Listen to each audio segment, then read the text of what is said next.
안녕하세요. 야심한 밤에 톡톡 사연을 보낼 사연을 제보하기 위해 컴퓨터를 켠 30대 여자 구독자입니다. 요즘 뉴스를 보면 결혼을 안 하겠다고 선언하는 비혼주의자들이 엄청 많아진 것 같아요. 출산율이 엄청나게 떨어졌다는 뉴스도 매일같이 들려오고요.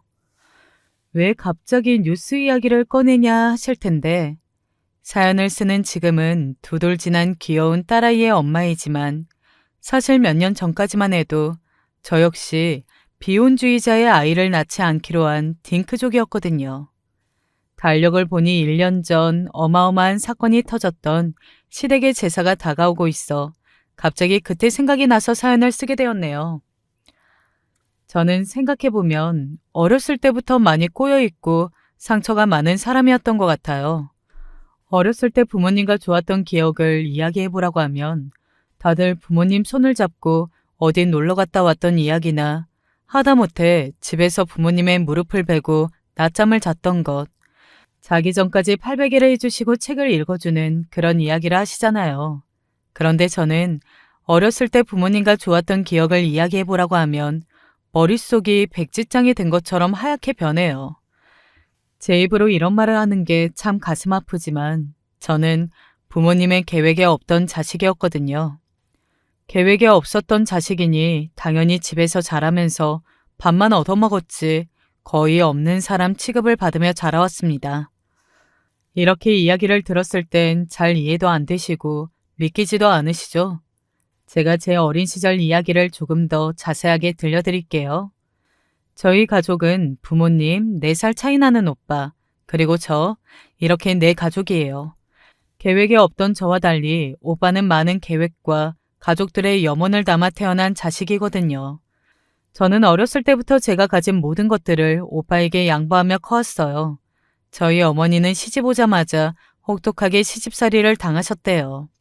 뭐 가끔 어린 저를 붙들고 너뚜리처럼 본인 시집살이 당한 이야기를 막 털어놓으시긴 하는데 굳이 어머니의 그런 이야기가 아니더라도 할머니 댁만 가도 어머니가 어떤 시집살이를 당해오셨는지 알 수 있을 정도니까요. 아이고, 내 새끼, 예쁜 내 손자 왔어? 이리 와, 할미가 너 주려고 사탕 챙겨놨지. 할머니, 저도 안아주세요. 저도 이거 먹고 싶어요. 너는 조그만 애가 벌써부터 누굴 닮아서 이렇게 식탐이 심해?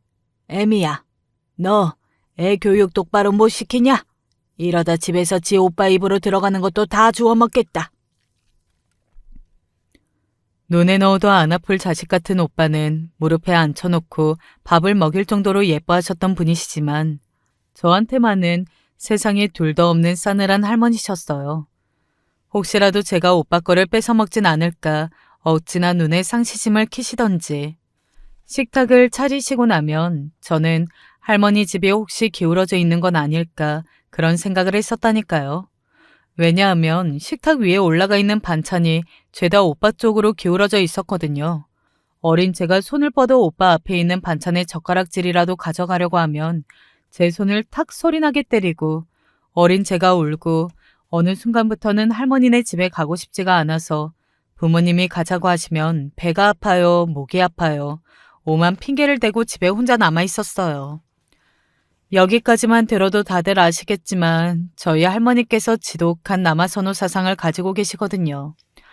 그러니까 대를 잇고 본인 제사상을 차려줄 손자는 그렇게 예뻐 죽겠는데 저는 항상 뒷전이셨던 거예요. 시집을 와서 그런 시댁을 만난 어머니는 어떠셨겠어요? 결혼하고 나서 시어머니를 모시고 살면서 그런 불편한 상황들에 계속 놓여지니까 몇 년 동안 애가 들어서지도 않았대요.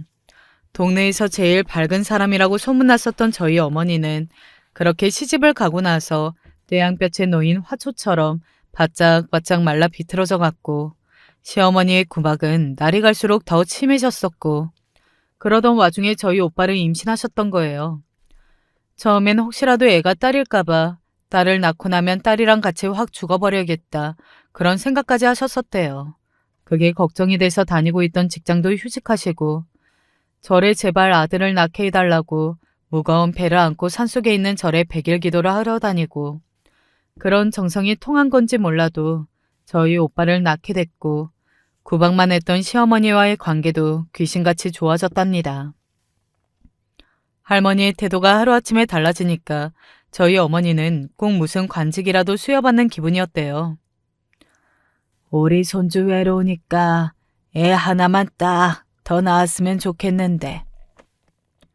저희 어머니 보험 판매왕을 하실 정도로 일에 대한 욕심이 있으신 분이었는데 오빠를 가지면서 일을 휴직하신 상태이거든요. 그래도 다행히 시댁에서 아들을 낳았다고 우리 예쁜 손주 어와둥둥하면서 애를 봐주신 덕분에 어머니도 다시 복직을 하실 수 있게 되었죠. 사람 욕심이 끝이 없다고 아들을 낳고 나서도 할머니는 우리 하나밖에 없는 손주 외롭게 크면 안 된다고 하나만 더 낳아라, 하나만 더 낳아라 그렇게 노래를 부르셨다는데 그게 어디 쉬운 일인가요? 거기다가 애는 하나면 충분하다. 애 하나만 낳으면 시댁에서 시끄러운 잔소리 안 들어도 되고 나도 내 인생 적당히 즐기면서 살 수 있겠다. 그런 생각을 하셨던 거죠. 그런데 사람 일이란 게 그렇게 순탄하게 계획한 대로 예상한 대로 흘러갈 수는 없잖아요. 그날도 저희 오빠는 할머니 무릎에 앉아서 할머니가 떠주는 밥, 아기 새처럼 입만 짝짝 벌려가면서 받아먹고 있고 어머니와 아버지는 출근 준비를 하고 있던 여느 때와 다를 것 없는 상황이었는데 된장찌개를 떠먹고 있던 어머니가 갑자기 헛구역질 하신 거예요. 그때 그런 생각이 들었대요. 아, 만약에 이게 입덧이라면 내 인생은 끝났구나. 이젠 망했구나. 예, 너 그거 입덧 아니니? 일이고 뭐고 필요 없고 당장 병원부터 가봐라. 너 달거리는 제대로 하고 있니? 아니에요. 일이 피곤했어서 어제도 잠을 좀 늦게 잤거든요. 그리고 생리야 제가 몸이 안 좋아서 불규칙하게 하는 편이라서 컨디션이 안 좋아서 그러는 걸 거예요. 입덧은 무슨 그런 거 절대 아니에요, 어머니. 입덧이 아니었으면 하고 간절하게 빌던 상황이니까 어머니는 황급하게 몸이 피곤해서 그랬다. 이런저런 핑계를 대면서 병원에 가지 않으려고 했고 저희 할머니는 사람이 눈치라는 게 있잖아요. 아무리 봐도 임신인 것 같은데 아니라고 하는 것 같으니까 그 자리에서 숟가락을 내려놓고 엄마 손을 끌고 산부인과로 막 갔대요. 결과는 뻔했죠. 병원에 갔을 때는 이미 16주나 된 상태였대요. 엄마한테 들키면 안 된다는 생각이 그 뱃속의 아기한테도 있었는지 배가 튀어나오지 않고 숨어있는 것처럼 있었대요. 그렇게 저는 엄마 뱃속에서 시작할 때부터 초대받지 않는 손님이었던 거예요. 할머니는 뱃속에 있는 아이가 딸인지 아들인지도 모르는 상태에서 우리 손자 외롭지 않게 크라고 둘째 아들을 점지해 준 거라고 신이 나셨고 어머니는 오빠를 가졌을 때와 달리 엄청난 우울감에 빠지게 된 거죠. 보험 판매직이라는 게 하루 종일 운전도 하고 돌아다녀야 하는 일인데 애 가진 몸으로 그렇게 일을 하다가 애가 잘못되기라도 하면 어떡할 거냐며 난리를 치는 통에 복직을 한 지 얼마 되지도 않아서 사직서를 내게 됐고 그렇게 완전히 경력이 단절된 전업주부로 하루아침에 상황이 변한 거예요. 어머니가 저희 오빠를 가졌을 때보다 더 유난스러우신 게 할머니셨는데 10개월을 기다려 만나게 된 건 둘째 손자가 아닌 손녀딸. 병원에서 성별을 확인하고 난 후에 실망해서 수술을 끝나고 나온 어머니 얼굴도 들여다보지 않고 뒤도 안 돌아보고 오빠 손을 잡고 병원을 떠나셨대요. 엄마, 나도 오빠처럼 책 읽어줘. 여기 누울래? 제발 나한테 달라붙지 좀 마. 너 때문에 내가, 너 때문에 내가.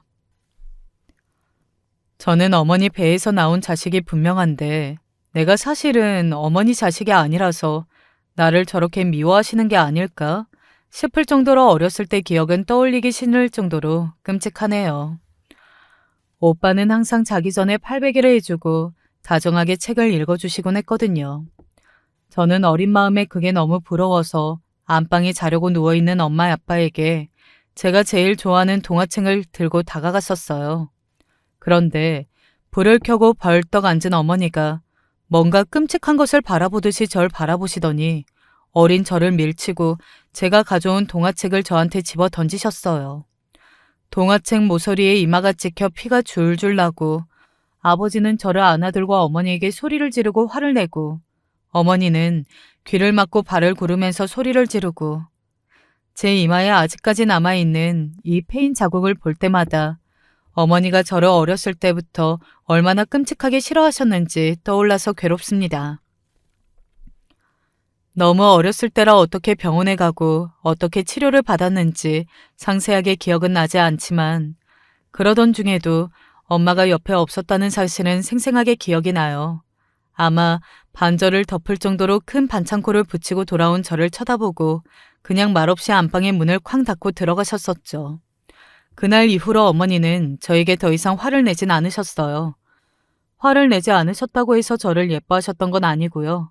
그냥 그날 이후로 집에서 저를 없는 사람 취급을 받았거든요. 저 정말 어렸었거든요. 그런데 차라리 엄마가 저를 무시하는 게 더 마음이 편하더라고요. 화를 내지 않는다는 사실이 기뻤어요. 그리고 어떻게 하면 엄마 눈에 띄지 않고 조용히 자랄 수 있을까? 하루 종일 그것만 궁리하는 이상한 애로 자라기 시작했네요. 엄마, 저 아무래도 학원을 다녀야 할 것 같아서요. 학원비 좀 주실 수 있나요? 다른 애들 보면 집에서도 혼자 잘만 하던데 넌 꼭 학원을 다녀야 하니? 남들은 부모님이 다니라고 등 떠민다는 학원도 저는 다니고 싶어도 눈치보다 겨우겨우 이야기하는 수준이었어요. 저희 집이 학원 하나 못 보낼 정도로 어려운 형편이었냐고요? 절대 아닙니다. 오빠 같은 경우에는 본인이 하고 싶은 공부 실컷 하고 대학에 입학했을 때도 전공이랑 맞지 않는다며 자퇴 후 편입 준비를 하는 것까지 모두 가족 지원으로 해결했어요. 물론 저희 어머니보다는 할머니의 지원을 더 많이 받았긴 하지만요. 그래서 저는 학원부터 대학교 입학, 독립까지 가족의 도움을 받아본 기억이 몇 번 없습니다. 별로 어려움이 없이 탄탄하게 성장한 오빠 역시 그런 지원에 너무나 익숙해져 있는 터라서 저한테 딱히 도움을 준다거나 그런 우애는 없었네요. 덕분에 저는 학교를 마치고 나서 틈틈이 해온 아르바이트로 대학 등록금을 마련했고 대학에 가서는 새벽까지 아르바이트를 2개씩 하면서 독립자금을 마련해서 대학교 2학년 때 집으로부터 독립했어요. 대학교 입학식 때 자취방으로 이사하는 날에도 부모님은 저를 거들떠보지도 않으셨지만 이상하게 오히려 마음이 편하더라고요. 감옥에서 출소한 것 같은 기분이었어요. 저를 낳아놓기만 하시고 아무런 책임도 지지 않는 부모님을 보면서 그때 처음으로 난 절대 결혼을 안 해야지. 설령 결혼을 하더라도 자식은 절대 낳지 않아야지 라는 다짐을 했습니다. 사랑도 받아본 놈이 줄 안다고 그러잖아요. 부모님한테 사랑이라고는 한 톨도 못 받으면서 자랐던 제가 어떻게 제 아이를 온전히 사랑할 수 있겠어요? 그렇게 어딘가 꼬여있는 사람으로 크게 되었습니다. 당연히 대학교 다닐 당시에도 친구들이랑 잘 어울리지 못했어요. 아르바이트를 2개씩 하느라 시간적으로 여유가 되지 않아 어울리지 못했던 것도 있지만 누군가 관계를 맺고 가까운 사이가 된다는 게 그 당시에 저한테는 정말 어려운 일이더라고요.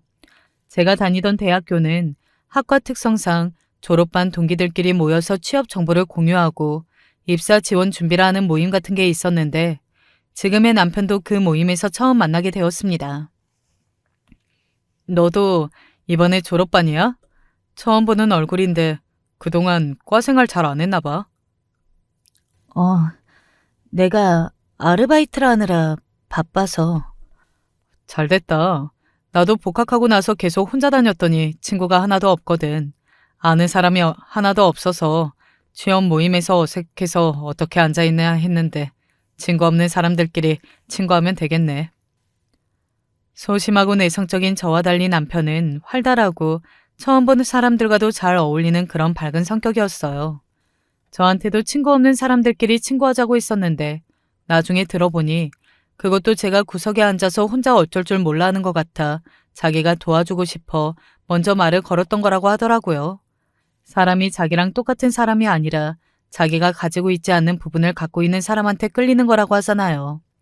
저도 그래서 그런 건지 남편이 저랑은 절대 맞지 않을 거라고 생각했는데 몇 개월이 지나고 나니까 둘도 없는 절친한 친구가 되어 있더라고요. 우연에 우연이 더해져 저희는 그 당시에 저희 학과에서 다들 1순위 목표로 하고 있던 대기업에 동시에 합격하며 입사 동기로 인연이 이어지게 되었어요. 신입사원 생활이 얼마나 힘들어요. 매일 야근에 상사한테 깨지고 제가 사회생활을 못한다는 건 알았지만 회사에 들어오고 나니 다들 서로 경쟁 상대로 인식하는 통에 곁을 내줄 진정한 친구 하나 사귀지도 못하고 딱 하나 좋은 점이 있다면 이제 따박따박 월급이 들어오니까 제 생활하면서 저축도 하고 가족들에게 괜히 아쉽고 싫은 소리를 하지 않아도 된다는 점, 그거 하나만 좋았네요. 그런 팍팍한 회사 생활에서 남편은 제가 기댈 수 있는 유일한 버팀목이었습니다. 같은 시기에 입사를 하긴 했지만 남편은 저와는 확연히 달랐어요. 언제나 주변에 사람들이 끊이지 않았고 해결하기 곤란한 문제들이 생겨도 다른 사람들한테 스스럼 없이 물어보면서 그 문제도 가볍게 해결하는 모습이 부럽기도 했고 참 멋있어 보였습니다. 주변에 사람이 그렇게 많은데도 남편은 항상 저부터 챙겼어요. 남편을 부러워하는 마음은 어느새 연애 감정으로 발전하게 되었고 남편 역시 저에 대한 호감을 가지고 계속 챙겨주었으니 자연스럽게 연인 관계로 발전하게 되었죠. 그런데 저만 그런 건지 몰라도 역시 누군가와 깊은 관계를 맺는다는 게 쉬운 일은 아니더라고요. 자기는 결혼 생각은 없어? 내 꿈이 그거거든. 정말 좋아하는 여자를 만나서 나 닮은 아이를 낳고 그렇게 가족끼리 단란하게 행복하게 사는 거. 우리 만난 지 지금 4년이 넘어가는데 결혼 같은 이야기 한 번도 꺼낸 적이 없었잖아. 내가 지난번에도 말했지만 난 결혼 생각이 없어. 아직 정년기도 아닐 뿐더러 그냥 결혼을 하지 않고서도 이렇게 행복하게 잘 지내는데 왜 꼭 결혼을 해야 할까 그런 생각도 들고, 그리고 난 결혼을 하게 되더라도 아이는 낳지 않았으면 하는 입장이라서. 저희가 사귀고 나서 제일 많이 싸웠던 건 결혼 문제였습니다. 그럴 때마다 제가 죄인이었죠. 결혼하고 아이를 낳고 오순도순 사는 게 가장 큰 행복이고 소원이라고 하는 남편과 애 낳는 건 물론이고 결혼도 싫다고 말하는 게 저였으니까요. 물론 남편의 마음을 이해하지 못하는 건 아니지만 지금 생각하니까 저희도 거기서부터 안 맞았었구나 싶네요. 그렇다고 제가 남편을 좋아하지 않는다는 건 아니었어요. 결혼은 절대 하고 싶지 않다라는 생각이 들었던 저조차도 저런 사람이라면 결혼을 하고 같이 살아볼 수 있지 않을까 생각했었으니까요. 결혼 안 할 거면 우리 더 이상 만날 필요도 없을 것 같다. 너한테는 괜찮을지 몰라도 나한테는 결혼도 안 할 사람이랑 이렇게 오래 만나고 있다는 게 시간 낭비로밖에 느껴지지가 않아. 남편 이야기에 틀린 말이 하나 없었죠. 그렇게 헤어지자는 말을 듣고 나서 집에서 울면서 많은 생각을 했던 것 같아요. 난 정말 이 사람이랑 함께하고 싶은 게 아닌가? 이 사람이랑 함께할 수 있는 방법은 결혼밖에 없는데 그럼 내가 결혼을 하는 게 맞지 않을까? 남편에게 이별 통보를 받은 지 일주일이나 되던 날 제가 먼저 다시 남편에게 연락해 결혼하자는 이야기를 꺼냈습니다. 내가 아무리 생각해봐도 당신이랑 헤어지는 건 못할 것 같아. 우리가 함께 있을 수 있는 방법이 결혼밖에 없다면 나 결혼할게. 헤어지자는 이야기 다시 생각해봐줘. 저 나름대로 벼랑 끝에서 몰려 한 선택이었죠. 서로의 애정은 넘치게 있는 상태였고 걸림돌은 결혼밖에 없는 상태였으니까 제가 그 부분에서 굽히고 들어가니 문제는 어렵지 않게 해결되었습니다. 결혼도 내 나름대로 힘든 결정한 거야. 자기도 알고 있지. 아이는 나도 양보 못해. 거기까진 바라지도 않아. 나도 당신이 당신 커리어 포기하면서까지 애 낳는 거 원치 않고 난 항상 당신이 1순위니까 어떤 결정을 하던지 당신 생각 따를게. 남편과는 결혼 전에 아이를 낳지 않기로 이미 합의 아닌 합의를 해놓은 상태였어요. 저희 부모님은 손주는커녕 저 자체도 관심이 없는 분들이셨으니까 저 아이 낳지 않고 딩크로 살려고요. 통보를 했을 때 그건 네가 알아서 할 일이지 왜 나한테 그런 이야기를 하니? 라는 반응이셨거든요. 당연히 남편도 부모님과 이런 이야기를 충분히 하고 합의가 되어 있는 상태라고 생각했어요. 더군다나 결혼을 하기 전에 저한테 항상 제가 1순위라면서 제가 어떤 결정을 하든지 상관없이 제 의견을 따르겠다고 호언장담을 했으니 전 결혼을 하고 나서 이런 문제가 생길 거라고 정말 상상도 하지 못했던 거죠. 너네는 결혼한 지 벌써 2년도 지났는데 왜 여태의 소식이 없니? 둘이 사이가 안 좋은 것도 아니고. 너네 어디 뭐 문제 있는 거 아니야? 아유, 우리 엄마 또 왜 시어머니처럼 구실까? 오늘 좋은 일로 왔잖아. 그런 이야기는 나중에 다시 하자, 응? 결혼을 하고 나서도 시어머니께서 아무리 아들이 둘이어도 큰아들이 낳은 손자랑 작은아들이 낳은 손자는 엄연히 다르다. 이런 말씀을 하시길래 아이를 안 낳겠다고 이야기를 해놔도 막상 큰아들이 그러니 서운하시긴 한가 보다. 그렇게 생각을 했었죠. 저야 당연히 남편이 아이를 안 낳는 중요한 일은 시부모님께 먼저 말씀을 드리고 다 이야기가 된 거라고 생각했었으니까요. 그런데 결혼한 지 2년 차에 어머님 생신으로 다 같이 모인 자리에서 어머님이 저런 말씀을 꺼내시고 남편이 황급히 수습하는 모습을 보고 나서 안 거예요. 아, 우리 애 안 낳기로 한 건 말 안 했구나 하고요. 어머님, 뭔가 오해가 있으신 것 같은데 이희가 어머니께 한 번도 그런 말씀을 안 드렸나 봐요. 저희가 결혼하면서 애는 안 갖기로 했어요. 어디 문제가 있는 건 아니고 둘이 그렇게 합의하고 결혼했어요. 여보, 당신까지 왜 그래 진짜. 엄마, 아니야. 이거 나중에 다시 얘기하자. 뭐? 애를 안 낳아? 그게 뭐 너희들끼리 상의하고 나한테 통보하면 아, 그런가 보다 하고 말아야 하니? 누구 마음대로 애를 안 낳아, 애를 안 낳긴. 뭐를 합의를 하고 결혼했어. 니네가 아주 대를 끊고 싶어서 작정을 했구나. 여튼 난 니네가 그런 난리를 치는 거 단 한마디도 합의한 적 없으니까 둘째 결혼하기 전까지 당장에 가져라. 애 안 가질 거면 둘이 아주 갈라서던지. 손주 하나 없는 놈한테 물려줄 재산 같은 것도 한 푼도 없으니까 그런 줄 알아. 시댁이 뭐 부자인 건 아니고요. 시골에 땅이 조금 있으신데 결혼할 때부터 그걸 그렇게 자랑하시면서 뻑하면 그 땅을 물려주네, 안 물려주네 하면서 협박을 하시더라고요. 물론 제가 그 자리에서 입 다물고 있었으면 별일 없이 조용히 넘어가긴 했을 테지만 그래도 아이 문제는 정말 중요한 문제잖아요. 그런 걸 여태까지 부모님께 숨겨왔던 남편한테도 배신감이 느껴지고 화가 나고 또 막상 제가 1순위다. 제 뜻에 따르겠다 했던 남편도 부모님이 저렇게 나오시니까 금세 돌변하더라고요. 당신은 왜 거기서 쓸데없는 이야기를 꺼내서 집안을 쑥대밭을 만들어놔야 속이 시원해? 쓸데없는 얘기? 그게 왜 쓸데없는 얘기야? 결혼할 때부터 아이는 안 갖겠다 그렇게 약속을 했으면 당연히 가족들한테도 이야기하고 허락은 받았어야지. 언제까지 숨기려고 했어? 당신이 여태 아무 말도 안 하는 바람에 나만 중간에서 이상한 사람 된 거잖아. 야, 뭘 숨기고 뭘 허락받아. 너 같으면 애 안 낳겠다고 하는 이야기에 옳다구나 하고 받아들이는 부모님이 있겠어? 남들 다 애 낳고 그렇게 살아.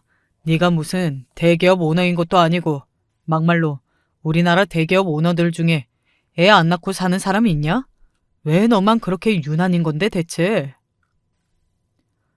당연히 저와 같은 생각을 하고 있을 거라 예상했던 남편은 결혼을 하면 제 마음이 바뀌겠거니 하고 애초에 그렇게 할 생각도 없었던 겁니다.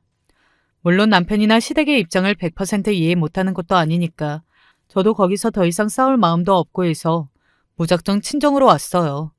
다들 시댁에서 상처받고 힘들면 친정으로 찾아가고 그러잖아요. 저도 그랬어요. 기댈 사람이 하나 없는 친정인 걸 알지만 그래도 제가 그때 찾아갈 곳이 어디 있겠어요. 엄마, 아무래도 나 이혼하는 게 좋을까? 제가 찾아와서 무슨 일이 있어 이 밤에 온 것인지 걱정하고 맞아주는 사람 없이 다들 이 시간에 여길 왜 왔냐 하는 표정. 그래도 제 마음이 너무 답답하고 힘드니까 거실에 있는 어머니를 붙잡고 말을 꺼내봤어요. 이런 일이 있었는데 이혼을 하는 게 맞을지 하고요.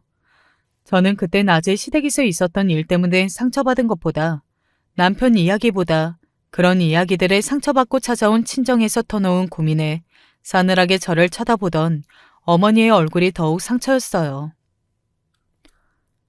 그게 뭐 대단한 일이라고 유난을 떨어 유난을. 이혼은 너 혼자 하니? 우리 얼굴에 먹칠할 생각이면 최소한 2년은 끊고 이혼하던지 해라. 딸이라고 하나 있는 거 평생에 도움도 안 됐었는데. 이제 이혼까지 하겠다고 우리 얼굴에 먹칠하겠다고 찾아온 애한테 내가 좋은 소리 해주길 바라는 거니? 뭐 당장 이혼하라고 응원이라도 할까? 전 대체 뭘 바라고 친정에 갔었던 걸까요? 어머니에게 별다른 대꾸도 하지 못하고 입술을 꾹 물고 새벽에 울면서 택시를 타고 저희 집으로 돌아왔습니다. 어디에도 기댈 곳 없는 초라하고 불쌍한 제 신세를 한탄하면서요. 그래도 최소한 남편은 연락도 안 되고 대체 어딜 갔다 온 거냐며 저를 붙잡고 화를 내주더라고요. 그래, 내가 무슨 좋은 꼴을 보자고 혼자 그렇게 유난을 떨면서 살았을까. 아이를 갖는 게 지금 이 상황의 유일한 탈출구라면 아이를 가지면 되지. 뭐가 문제냐. 그런 생각을 하면서 울면서 잠에 들었습니다. 결국 모든 상황은 시댁과 남편이 원하던 대로 흘러갔습니다. 그렇게 집안이 쑥대밭이 된 지 얼마 지나지 않아 저에게도 아이 소식이 찾아왔거든요. 왜 저희 어머니가 저희 오빠를 갖고 나서 집안에서 신분이 올라간 것 같다는 기분을 느꼈다고 했잖아요. 아이를 갖고 나니까 순간 그게 무슨 말인지 알겠더라고요. 그렇게 저를 무시하시던 시어머니도 먼저 살갑게 어디 몸은 안 좋은 데 없냐. 이게 임산부한테 좋다더라. 하시면서 생전 챙겨다 주시지도 않은 보약까지 챙겨다 주시고 저를 챙겨주는 건지 아니면 뱃속에 있는 아이를 챙겨주는 건지는 모르겠지만 결혼을 하고 나서 처음으로 그런 것도 받아보고 하니까 기분이 나쁘지만은 않더라고요. 처음에야 당연히 고민했죠. 아이를 지울지 말지요. 그런데 아이를 딱 갖고 나니까 저한테도 모성애라는 게 생기는 것 같더라고요. 이미 생긴 아이를 지우는 것도 정말 몹쓸 짓이구나 싶고 이왕 이렇게 된 거 일도 육아도 열심히 해서 성공하면 되지. 요즘 워킹맘이라고 해서 일도 잘하면서 육아도 잘 챙기는 엄마들이 많은데 남편과 제가 조금씩만 이해하고 살면 저도 못할 건 없었으니까요. 그런데 인생이 어찌 제가 바라는 대로만 흘러가겠습니까? 육아휴직을 내기 위해서 부장님과 면담 요청을 한 자리에 시작된 이야기부터 제 인생은 또다시 조금씩 꼬여가기 시작했습니다. 육아휴직을 낸다고? 너 처음에 회사 입사할 때 그 자리에 앉아서 나한테 면접 봤었지. 그러면서 너 나한테 뭐라고 했는지 기억은 나냐? 너는 다른 사람이랑 다를 거다. 결혼을 해서도 회사에 피해주는 일 없을 거고 아이도 가질 생각 없다. 그렇게 이야기했지. 죄송해요, 부장님. 그런데 저 정말 휴직 들어가기 전에 회사에 피해주지 않기 위해서 자발적으로 야간까지 하면서 나름대로 노력했습니다. 휴직을 하고 복귀해서도 그럴 거예요. 믿어주세요. 너 일 잘하는 거야 내가 당연히 알지. 네가 미워서 그러는 게 아니라 네가 지금 이렇게 이야기하는 것 자체가 변한 거야. 팀원들한테 피해주는 일 없을 거다. 미안하지만 네가 결혼하고 아이 가진 그 순간부터 나머지 팀원들은 폭탄 맞은 거야. 너 하나 때문에. 너는 1년밖에 안 되는 기간이다.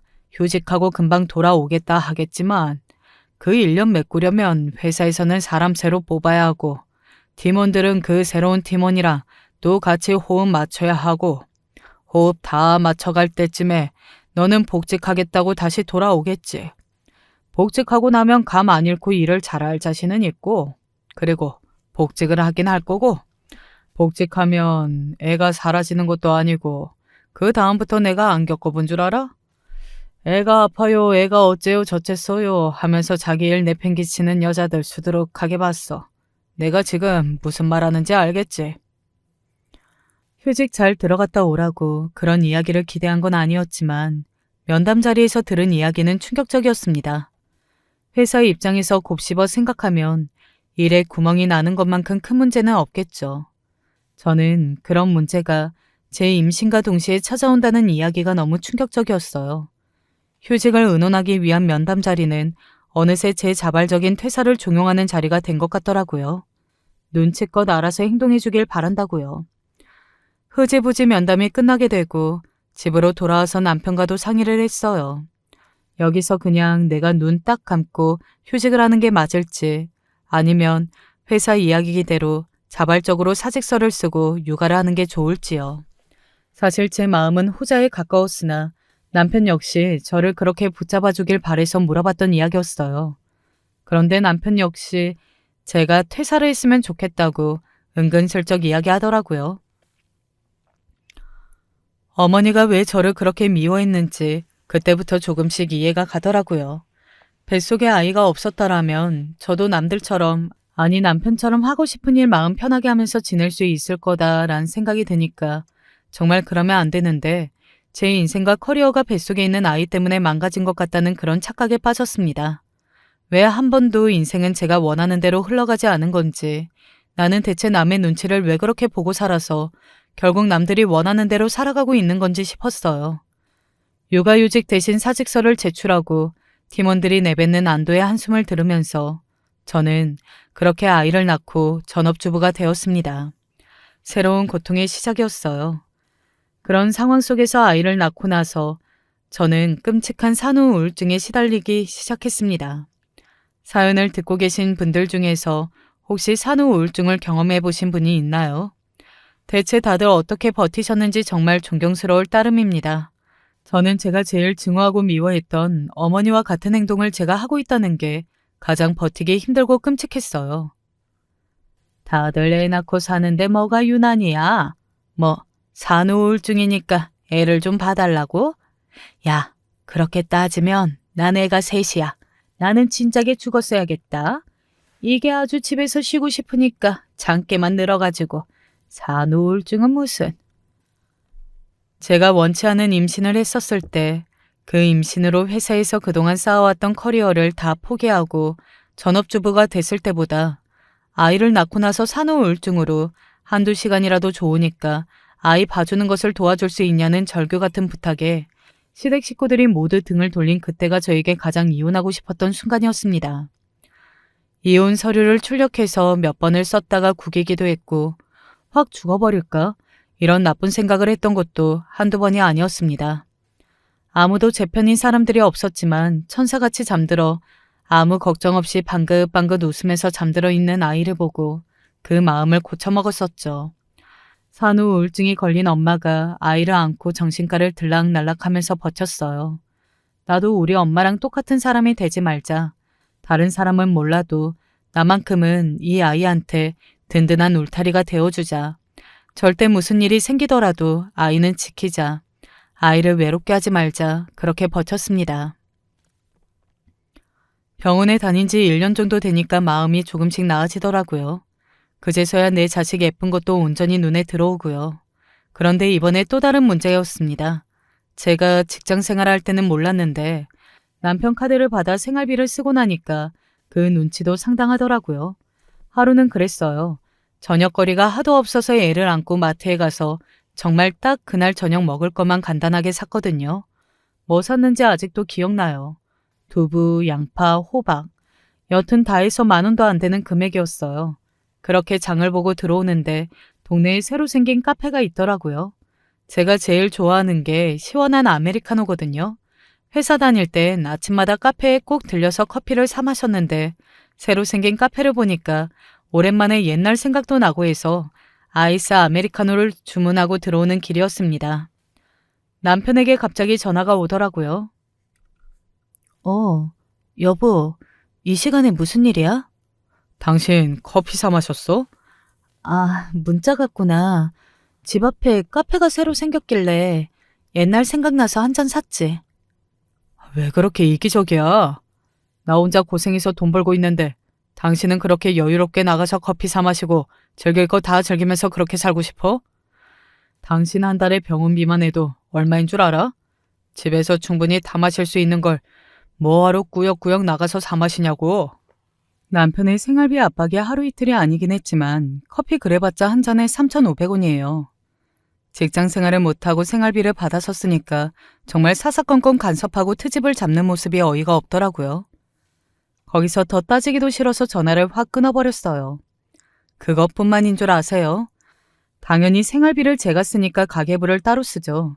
그런데 언제부터인가 금요일 저녁에 제가 쓴 가계부를 가져오라고 하더니 카드 문자랑 일일이 맞추어 보더라고요. 제가 혹시라도 더 쓴 돈이 있을까 싶어서 그러겠죠.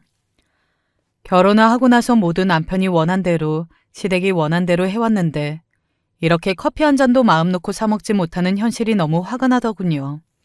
그런데 지금 당장 제가 할 수 있는 일이 뭐가 있겠어요. 모아둔 재산이 있는 것도 아니고 그렇다고 재산을 모을 수 있는 직장이 있는 것도 아니고 전업주부가 되면서 그야말로 저는 남편 아니면 오갈 데가 없는 남편이 목줄을 쥐고 있는 사람이 되었다는 사실이 체감되더라고요. 그때부터 저는 아이를 키우면서 제가 할 수 있는 일을 막 찾았던 것 같아요. 남편이야 본인이 벌어오는 돈을 얼마나 쓰냐에 혈안이 되어 있는 사람이니까 제가 어딜 나가서 뭘 하든 무슨 일을 해서 돈을 번든 신경도 안 썼고 뭐 요즘 많이 하시는 당근마켓에다 물건을 팔기도 했고 제가 회사에서 마케팅 쪽을 담당해서 일을 했거든요. 톡톡사연처럼 유튜브 채널을 만들기도 하고 애 업고 밥 먹이고 하면서 남는 시간을 쪼개서 그렇게 일을 하기 시작했어요. 맞벌이 하다가 육아휴직으로 전업주부가 된 저의 모습에 공감하는 엄마들이 생각보다 정말 많더라고요. 그런 엄마들의 마음을 제가 10분 이해하니 육아에 도움을 줄 수 있는 육아용품, 생활용품 판매를 하기 시작했어요. 그래도 회사 다닐 때의 마케팅 실력이 녹슬지 않았는지 처음엔 남편에게 비밀로 하고 사업자를 내서 내 커피값이라도 벌어보자고 시작한 일이었는데 몇 달이 지나고 나니 통장에 턱턱 꽂히는 돈을 보니까 저도 놀랄 정도의 액수더라고요. 남편한테 이야기했냐고요? 당연히 안 했죠. 제가 그만큼 돈을 버는 모습을 본다고 잘하고 있다고 해줄 사람들이 아니라는 건 진작에 알았으니까요. 오히려 그런 거 하느라 얘를 잘 안 돌보는 건 아니냐, 살림에 소홀한 건 아니냐, 또 어떤 핑계를 대면서 제가 일하는 것을 막을까 싶어서 더더욱 꽁꽁 숨겨놨었던 것 같아요. 그렇게 저의 이중생활이 계속되고 있을 때 남편 바로 밑에 남동생 서방님이 결혼을 하게 되었어요. 축하할 일이죠. 그런데 새로 들어올 동서에게 보여주는 시댁의 태도를 보니까 못된 형님이 되고 싶은 마음은 없었지만 솔직히 시댁에게 배신감이 느껴졌습니다. 처음 동서가 집에 인사 올 때 정장을 입고 왔어요.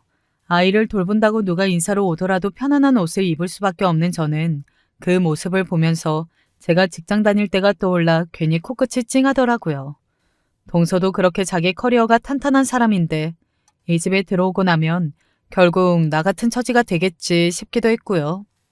그런데 그렇게 일 관둬라, 애 낳아라, 가정에 충실해라 귀에 딱지가 않도록 잔소리하시던 시어머니, 저희 동서에게는 입 싹 닫고 있더라고요. 이유는 돈 때문이었습니다. 동서 집이 여유롭기도 했고 외국계 기업을 다니는 동서 연봉이 1억이라고 하더라고요. 대출받아도 모자란 신혼집 비용을 동선에서 다 대고 혼수 비용이 저희한테는 결혼식 때 한복 해입으라고 봉투까지 돌리니 시어머니 입이 귀에 걸려서 동서가 무슨 이야기를 하던지 그래, 네 말이 맞다, 네가 옳다 그러시는 거예요. 그렇게 동서 칭찬만 하면 다행이죠. 동서를 치켜 세우면서 저를 깎아내려야 속이 시원하신지 언제부터인가 가족들이 다 모인 자리에서 은근슬쩍 동서와 저를 비교하시면서 대놓고 조롱하시는 게 느껴졌습니다. 이래서 집안에 사람이 잘 들어와야 한다고 옛날부터 그런 말이 괜히 나온 게 아니라니까. 우리 둘째가 복덩이지 복덩이야. 너는 절대 전업주부 한다고 집에 들어앉고 그러지 말아라. 괜히 몸만 퍼지고 사람이 게을러져 아주. 어머님, 요즘 시대가 어떤 때 그런 말씀을 하세요? 일하면서 애도 낳고 다들 그러고 살아요. 거기다가 요즘 물가도 좀 높아요. 자식 키우면서 맞벌이 안 하면 그거 애한테도 미안한 짓이에요. 남들 영어 유치원 보내고 어렸을 때부터 일찌감치 유학 보내고 하는데 그 돈은 그럼 남편 혼자 벌어다 줘요? 제 생각에도 그건 너무 도둑 심보 같아서 전 그러기 싫어요. 그래, 네 말이 맞지. 사람 잘못 들이면 그러는 거야. 괜히 우리 아들만 쇠가 빠져라 고생하는 거지. 아휴. 어머. 형님, 죄송해요. 형님 이야기하려고 그런 건 아니었는데 오해하신 건 아니죠? 오해는 무슨 오해예요? 누가 봐도 저 들으라고 시어머니 옆에 착 붙어서 그런 소리 하는 동서도 좋게 보이진 않더라고요. 누가 보면 제가 집에 들어앉고 싶어서 남편 피골은 빨아가면서 애 낳고 퍼질러져 있는 그런 여자처럼 이야기를 하니 기가 막히는 노릇이었습니다. 제일 미운 건 남편이었죠. 시어머니랑 동서가 그런 이야기를 해도 제 이야기인지 전혀 눈치도 못 챌 뿐더러 집에 들어와서 낮에 있었던 일이 서운하다고 이야기를 꺼내니 이래요. 아무리 그래도 동서도 그래. 나 있는 자리에서 그런 이야기를 하는 건 좀 아니지 않아? 다음에 동서 만나면 따끔하게 한마디 해줘야겠어. 어머님도 그래. 내가 일을 그만둔 게 내가 그만두고 싶어서 그런 것도 아니었잖아. 당신은 왜 거기서 한마디도 안 하고 가만히 있어? 당신 그거 괜히 재수 씨한테 자격지심 느끼는 거야. 그리고 재수 씨 이야기 중에 뭐 틀린 말이 있어? 그런 이야기 듣기 싫다고 괜히 짜증만 내지 말고 당신도 애 어느 정도 키워놓고 나면 어떻게 해야 빨리 복직할 수 있을지 남 헐뜯기 전에 그런 궁리나 좀 해. 친정이나 시댁이나 온통 말이 통하지 않는 사람들 뿐이었고 그런 상황 속에서 저한테 유일한 희망은 예쁜 제 딸과 제 사업뿐이었습니다. 제가 느끼는 서운한 감정을 전업주부가 하는 배부른 투정 정도라고 생각해버린 남편도 더 이상 한편이라는 생각이 들지 않더라고요. 그러던 제가 터져버린 사건이 생겼습니다. 바로 제사였어요. 그동안 제사라고 하면 시어머니랑 저랑 둘이서 하루 종일부터 음식 장만을 하고 있어서 저한텐 정말 피하고 싶은 집안 행사 중 하나였거든요. 그래도 동서가 들어왔으니 둘이 하던 거 셋이 하면 좀 낫지 않을까 저도 은근한 기대를 가지고 있었어요. 제사 전날 30분이면 도착한다는 저한테 언제 오냐고 전화해서 닥달을 하시길래 서둘러 시댁으로 갔는데 동서는 온데간데 없고 또 시어머니와 저 둘만 남아있더라고요. 어머님, 동서는요?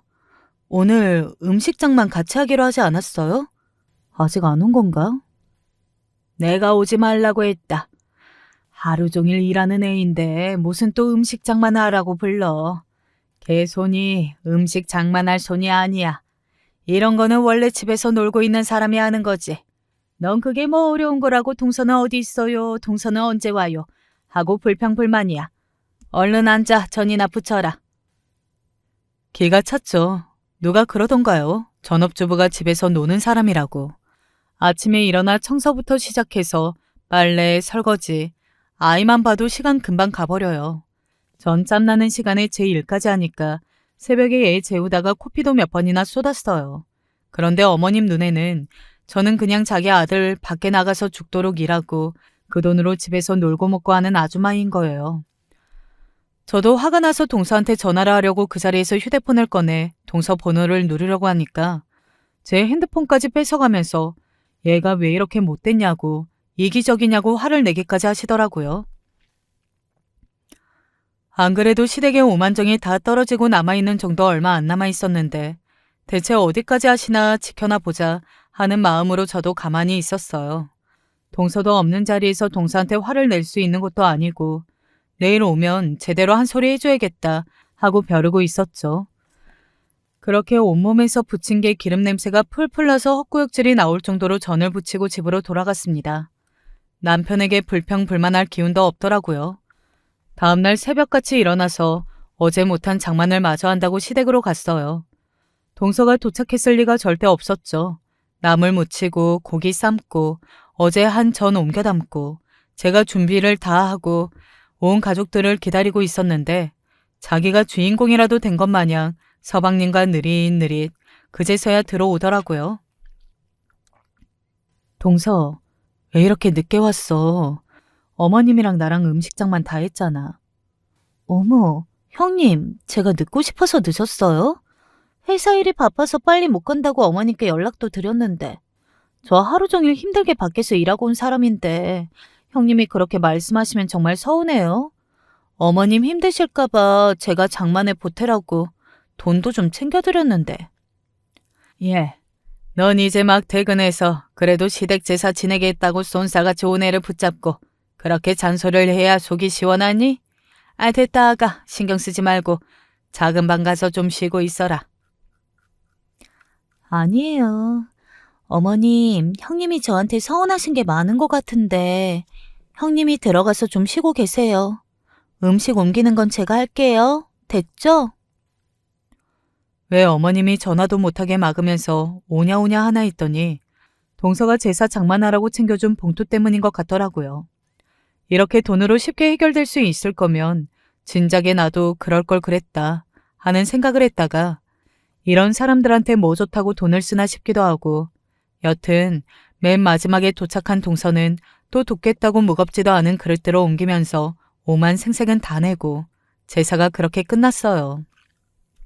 저희가 일가 친척들까지 다 모아놓고 보면 그래도 가족이 꽤 되거든요. 거기다가 그냥 집안 모임도 아니고 제사잖아요. 큰 통에다가 그릇 다 모아놓고 몇 시간을 해야 설거지가 다 끝나요. 제사가 끝나고 밥이며 술을 나눠 먹었는데 자연스럽게 시어머니가 제 손을 끌어 설거지통 앞에 세우고 가버리고 동서도 커피나 한잔 해야겠다며 슬슬 자리를 피하는 거예요. 저도 거기서 폭발했죠. 동서, 내가 동서 뒤치다꺼리 하는 무술이인 줄 알아? 음식 장만도 안 했으면 최소한 설거지는 도울 줄 알아야지. 그게 예의야. 그럼 이 많은 설거지를 지금 나보고 다 하라는 거야? 어머, 형님, 무슨 말씀을 그렇게 하세요? 제가 뭐 언제 설거지 안 한다고 했어요. 커피 마시고 오겠다고 한 거잖아요. 그리고 아까부터 되게 서운하게 말씀하시는데, 제사 준비, 형님이 혼자 다 했어요? 결국 제가 보탠 돈으로 장만할 음식 다 사고 한 거 아니에요? 전 한 거 하나 없다. 자꾸 그런 식으로 말씀하시면 저도 기분 나빠요. 언성이 높아지니까 어머님과 남편, 친척들이 얼른 뛰어오시더라고요. 동서는 고사질이라도 하는 것 마냥 어머님에게 일러바치고 그 이야기를 들은 어머님은 얼굴이 불그락 푸르락 하더니만 동서가 보는 앞에서 제 뺨을 올려 붙이더라고요.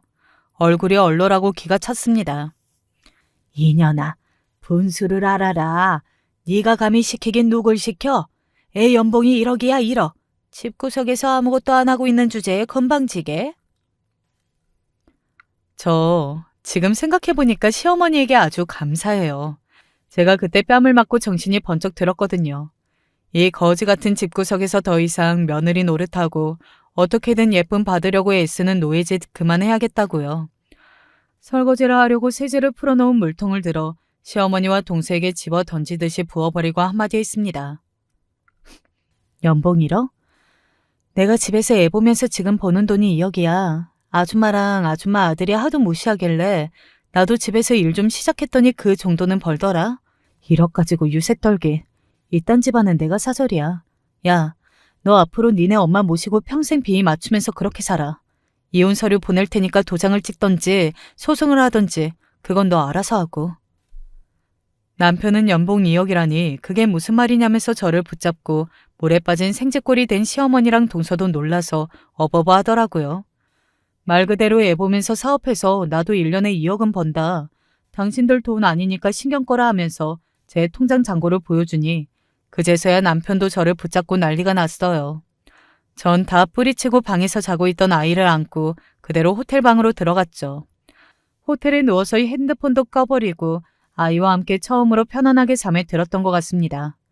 이딴 게 결혼이라고 꾸역꾸역 지키려고 했던 제가 너무 한심하더라고요. 제 어머니 같은 사람이 되지 말자 결심했으니 저도 아이와 제 행복만 찾는 이기적인 엄마가 되어보고자 합니다. 이혼 소송이 순탄치는 않아요. 뭐 자기도 제 재산을 만드는데 어느 정도 기여하지 않았냐고 위자료나 콩고물이라도 뜯어 먹어보려고 거지 같은 시댁이 달라붙어서 난리를 치고 있거든요. 저도 이제 벌만큼 버니 그런 데에 돈 아끼지 않고 좋은 변호사 선임해서 거지들 떼어내는 데 최선을 다하고 있습니다. 싱글맘으로 살아가는 인생은 또 쉽지 않을 것 같아요. 그래도 이제 남 눈치 보지 않고 진정 행복하게 사는 게 무엇인지 알게 되었으니 두 번째 인생은 좀 더 제대로 살 수 있지 않을까 기대해 봅니다. 소송 때 또 확실하게 코 납작하게 만들어주고 다시 썰 풀러 돌아올게요. 그때까지 건강하시고 많은 응원 부탁드립니다. 안녕하세요. 저는 췌장암 말기 판정을 받은 70대 남자입니다. 작년 처음 판정을 받았을 때는 남은 시간이 6개월이라고 들었는데 지금은 그 시기를 넘겼답니다. 오늘이 마지막인 사람처럼 산다는 말이 있지 않습니까? 제가 딱 그런 마음으로 지금껏 시간을 보내고 있죠. 저도 살 만큼 살았으니 이제 갈 때도 되었다고 생각했던 시기가 있었습니다. 그래서 내 마지막은 고향의 바다를 보고 가고 싶다고 생각했었지요. 하지만 그곳에서의 일이 제 생각을 송두리째 바꿔놓았습니다. 그리고 지금까지 왔죠. 제 이야기를 하자면 저는 사남매의 장남으로 태어났습니다. 위로 누나가 있었는데 가정 형편이 어려웠던 시절 병에 걸려 일찍 세상을 떠나고 말았죠. 거기다 아버지라는 사람은 노름판에서 살던 사람이라 얼굴을 본 적이 없고 손꼽을 정도였답니다. 당연히 집안 살림은 어머니께서 책임지고 계시는 거나 다름이 없었죠. 아버지께서 술에 취해 객사하고 나서부터는 남은 저희들을 위해 안 해본 일이 없으셨답니다. 저 역시도 아침부터 신문 배달을 시작으로 학교를 다니면서 돈이 될 만한 일들을 찾아다녔죠. 고등학교는 졸업해야 한다는 어머니의 말씀만 아니었다면 진즉 학교도 때려치웠을 겁니다. 저는 공부에 큰 뜻이 없었거든요. 하지만 동생 둘은 달랐죠. 둘 다 저와는 다르게 머리도 좋고 성적도 좋았거든요. 그래서 저는 고등학교를 졸업하자마자 공장에 취직해 동생들의 학비를 마련했었답니다. 아내를 만난 것도 집안 어른들의 속이었습니다. 어른들끼리 이야기가 다 된 상태라 몇 번 보지도 않고 대뜸 날부터 잡았죠. 지금이야 무슨 그런 경우가 있나 싶겠지만 당시 시골에서는 비일비재한 일이었답니다. 신혼생활이라 할 것도 없었고 아내와 저는 맨손으로 도시에 나와 자리를 잡기 위해서 노력했지요.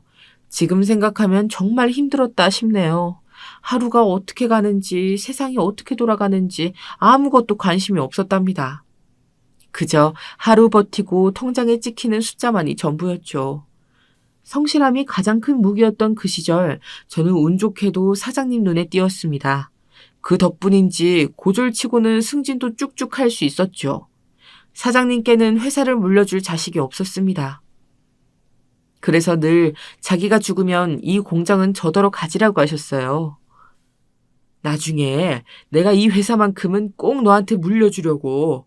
너처럼 이렇게 부지런하게 일하는 사람이라면 피땀으로 세운 이 회사 잘 키우겠지. 아직 정정하시면서 무슨 그런 말씀을 하세요. 그리고 제가 할 줄 아는 게 뭐가 있다고요. 기계 돌리고 정비하는 것을 제외하고는 아는 게 없는데요. 당연히 저는 그 말이 농담이라 생각했지 진심일 거라고는 조금도 생각하지 않았어요. 그래서 진짜 사장님께서 병원에 누워 계시면서 제게 공장을 맡으라고 하셨을 때는 꿈인가 싶었습니다. 경영에 대해 아는 것이라곤 쥐뿔도 없는 제가 하루아침에 사장이라뇨.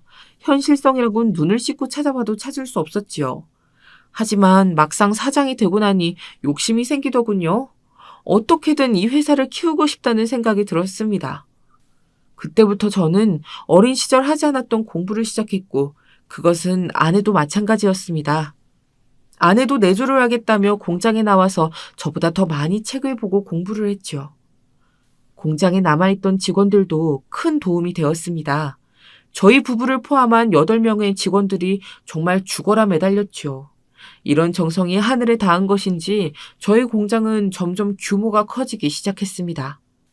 막내가 대학을 입학할 때 정도가 되어서는 직원이 50명에 달을 정도로 성장했지요.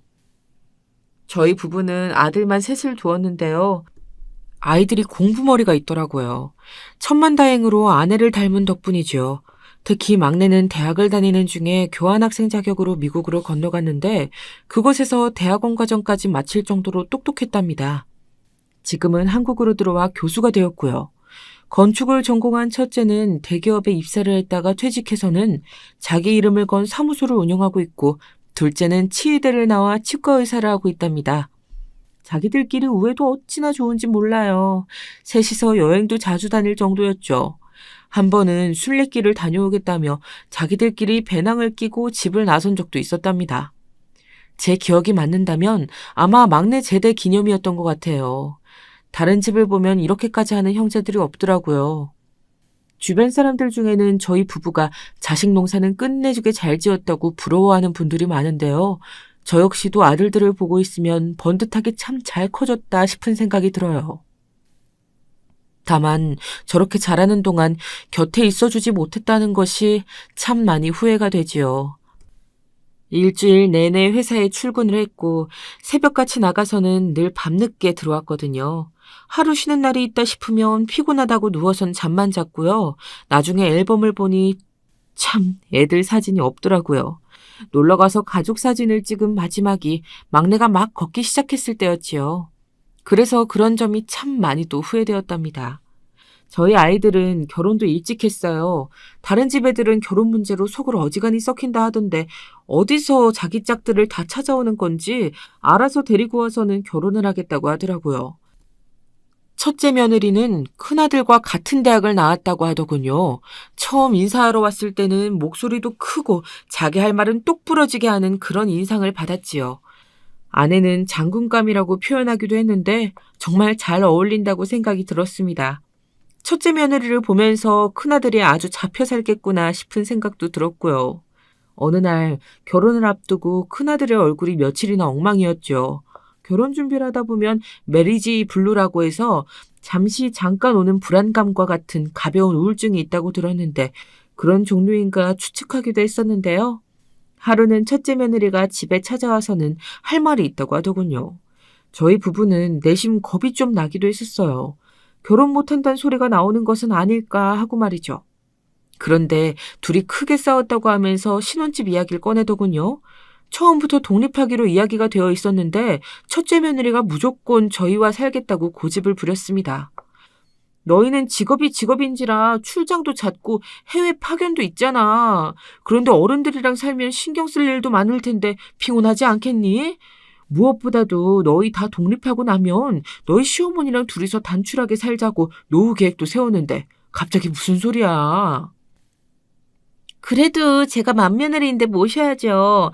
마지가 어디 괜히 맞이겠어요? 아버님, 어머님 곁을 지켜드리는 게 맞죠. 제사 문제도 있고요. 나가 산다고 해서 마지가 아닌 게 되는 것도 아닌데 무슨 소리야. 그리고 제사는 너희 시아버지가 절에서 지내자고 해서 집에선 할 일도 따로 없어. 그러니 고집 부리지 말고 그냥 직장 근처에 아파트 구해. 그러다 나중에 동서가 들어와서 두 분 모시고 산다고 그러면 제가 순위에서 밀릴 수 있잖아요. 첫째 며느리는 순위가 밀린다는 것은 있을 수 없는 일이라고 말하더군요. 순위라니 무슨 장기자랑 나와서 1등, 2등 하는 것도 아니고 자식들 사이에 순위가 무슨 소용이 있어서 그런 말을 하는지 조금도 이해되지 않았지요. 저희 부부는 자식들 사이에 순위가 어디 있느냐며 점잖게 첫째 며느리를 달랬습니다.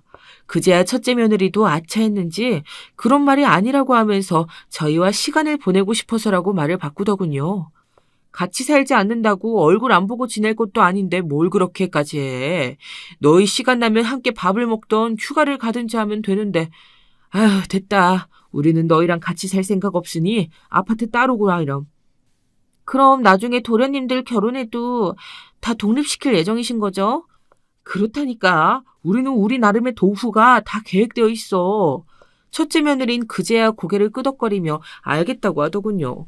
그런데 직장 주변에 집을 구할 줄 알았는데 저희 집에서 걸어서 15분 거리의 단지에 집을 구했더라고요. 그것까지 뭐라고 할 수는 없어서 그러려니 하고 넘어갔지요. 그로부터 1년이 지나고 둘째 역시 결혼을 하겠다고 여자를 데려왔습니다. 소개팅에서 만난 학원 강사라고 하더군요. 애교가 어찌나 많은지 처음 인사 온 날부터 첫째 며느리에겐 형님, 아내에게는 어머니라고 부르면서 팔짱도 스스럼 없이 낄 정도였어요. 왜 그런 말 있지 않습니까? 입안에 혀처럼 군다는 말. 딱 그런 아이였죠. 집안에 딸이 없다 보니 둘째 며느리의 밝은 에너지와 애교스러운 목소리는 확실히 눈에 띄었습니다. 첫째 며느리도 그런 동서가 귀여운지 둘이 잘 지내기도 했고요. 결혼식을 올린 후에도 저희 집에 가장 많이 왔던 며느리를 따지자면 단연 둘째 며느리였죠. 특히 아내에게 정말 잘했답니다. 어머니, 저랑 같이 쇼핑 갔다가 어머니 좋아하는 전시회도 보고 와요. 아내가 워낙 차분한 성격에 집에서 시간을 보내는 것을 좋아하는 성향이다 보니 부산스럽기까지 한 둘째 며느리와 함께 있으면 정신을 못 차리는 것 같았어요. 며칠 전에도 다녀왔잖니. 오늘은 절에 다녀올 생각이란다. 그러니 너는 쉬었다가 출근해. 시험 기간이라 바쁘다고 하더니 괜찮니? 시험 하루 이틀 대비하나요? 다 준비되어 있죠? 그럼 어머니, 제가 어머니 모시고 절에 갈까요? 괜찮아. 절까지 멀기도 하고 박 기사가 대기하고 있으니 괜찮단다. 둘째 며느리는 아내가 거절하는 소리에도 아랑곳하지 않고 아내를 따라다녔답니다. 저는 아내에게 저렇게 잘 따르는데 적당히 상대해주라고 말했지만 아내는 한숨을 내쉬며 고개만 절레절레 흔들었지요. 그리고는 제게 기계 말고는 아는 것이 없는 사람이라며 알 수 없는 말들을 중얼거리기도 했답니다. 당시에는 아내가 왜 그러나 싶었는데 나중에 일을 겪고 나니 아내가 참 사람 보는 눈이 남달랐구나 싶었죠. 막내가 결혼을 한 것은 둘째 며느리가 들어오고 나서 6개월도 되지 않은 시점이었어요. 함께 유학을 했다고 하면서 데려왔죠. 앞에 며느리들과는 전혀 다른 느낌이 들었어요. 조용하기도 했고 차분하게 거리감을 둔다고 해야 할까요? 그런데 그런 거리감이 전혀 사람을 기분 나쁘게 만들진 않았어요. 오히려 우리를 어려워하는구나 싶었지요. 아내의 반응도 지금까지와는 사뭇 달랐어요. 이전에 애들이 인사를 왔을 땐 많은 말을 하지 않았는데 이번엔 아내가 나서서 이것저것 물어보고 이야기를 먼저 꺼내더라고요. 그 모습에서 저는 과거 아내를 처음 만났을 때 떠올릴 수 있었어요. 아내를 정말 많이 닮았더라고요. 아내는 애교가 많은 사람도 그렇다고 말을 많이 하는 사람도 아니었어요. 저희 어머니께서는 늘 그런 아내를 마음에 들어 하셨죠. 사람이 가볍지도 무겁지도 않다고 하시면서 저런 사람이 진국이라고 하셨거든요. 조심성이 많고 생각을 행동에 옮김에 있어서 상대방을 먼저 배려할 줄 아는 그런 사람이라고 항상 칭찬하셨답니다. 그런데 막내 며느리가 딱 옛날 아내의 모습과 같더라고요. 그런 생각을 하는 것은 저뿐만이 아니었는지 아내는 유독 막내 며느리를 예뻐했답니다. 당연히 다른 며느리들은 그런 모습에 질투를 하기도 했고요. 어머니는 막내 동서만 너무 예뻐하세요. 질투나게. 그런 게 어디겠어. 내 눈엔 다 착한 며느리들인데. 그래도 막내 동서 더 챙겨주시잖아요. 진짜 얼마나 질투나는데요. 아이들이 와서 심통난 사람처럼 굴면 아내는 다 똑같은 자식이라며 웃어 넘겼지만 며느리들의 투덜거림은 멈추지 않았어요. 때로는 그게 독이 되어서 막내를 괴롭히는 것은 아닐까 생각이 들기도 했고요. 대표적으로는 기념일이나 명절 같은 경우 막내 며느리만 따로 움직인다는 느낌을 많이 받았답니다. 저희 집에 올 때도 첫째와 둘째는 함께 오는데 막내만 따로 온다거나 선물을 준비해도 첫째와 둘째는 함께 준비했다고 하면서 내밀기도 했고요. 심지어 아내와 식사하는 자리를 만들 때도 막내만 교묘하게 빼고 보는 일들이 있었지요. 여고생들도 아니고 무슨 이런 일이 다 있나 싶었지만 막내가 크게 불편하지 않다고 괜찮다고 말해 나서지도 못했고요. 하루는 제 생일이라고 선물을 가져왔는데 입이 떡 벌어질 정도의 비싼 코트를 주더군요. 겨울 한철 입으면 끝일 옷을 이렇게까지 비싼 돈을 주고 구입해야 하나 싶은 생각이 들었답니다. 겨울 한철 입고 말 것을 뭐 이렇게 비싼 걸 사가지고 왔어. 세상에나. 아버님 입으실 건데 아무거나 어떻게 사요? 아랫사람들 보는 눈도 있는데 이 정도는 걸쳐 주셔야죠. 괜히 싸구려 입고 가신 사람들이 뭐라고 생각하겠어요. 맞아요, 아버님. 그리고 이게 뭐가 비싸다고요. 이 브랜드 명품 바느를 겨우 턱걸이하는 수준인데요. 그러니까 부담스럽다 생각하지 마시고 편하게 입고 다녀주세요. 저희 마음 생각해서요. 저는 부담스럽기도 했지만 솔직히 내심 뿌듯하기도 했답니다. 입고 나가면 다들 어디서 난 옷이냐고 물어보더라고요. 며느리가 해줬다고 하면 어찌나 부러워하는지 괜히 어깨도 올라가고 기분도 우쭐했지요. 자식 농사에 자신 있었는데 며느리까지도 완벽하다는 생각이 들 정도였습니다. 바보같이 말이죠. 며느리들이 달라지기 시작한 것은 아내가 암으로 먼저 세상을 떠나고 나서부터였습니다. 어디서 본 글인데 세상에서 가장 큰 스트레스 중 하나가 바로 배우자의 사망이라고 하더군요. 그 때문에 우울증에 걸리는 사람도 있다고 하고요. 다른 남편들도 그렇겠지만 저 역시도 아내를 먼저 보낼 것이라고는 한 번도 생각을 해본 적이 없어서 그 충격이 컸습니다. 다행히 자식들이 수시로 챙겨준 덕분에 견딜 수가 있었죠. 손주들의 자식들 아니었으면 아마 저는 우울증에 빠져 허우적거렸을지도 모르겠네요.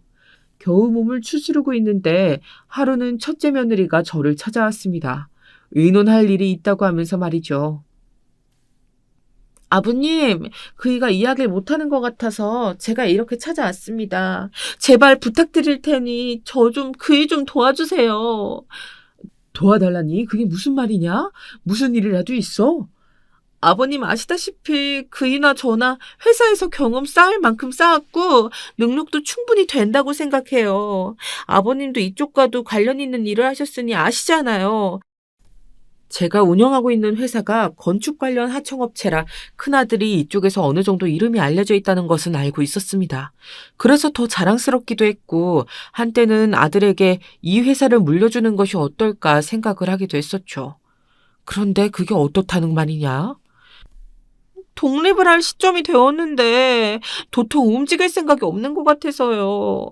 회사 계속 다닌다고 해도 결국 승진하는 데는 한계가 있을 거고 그럴 바엔 한 살이라도 어릴 때 독립을 해서 활동을 했으면 좋겠거든요. 그런데 나더러 도와달라는 말은 뭐야? 첫째 며느리는 잠시 망설였어요. 직감적으로 저는 돈 이야기라는 것을 알 수 있었습니다.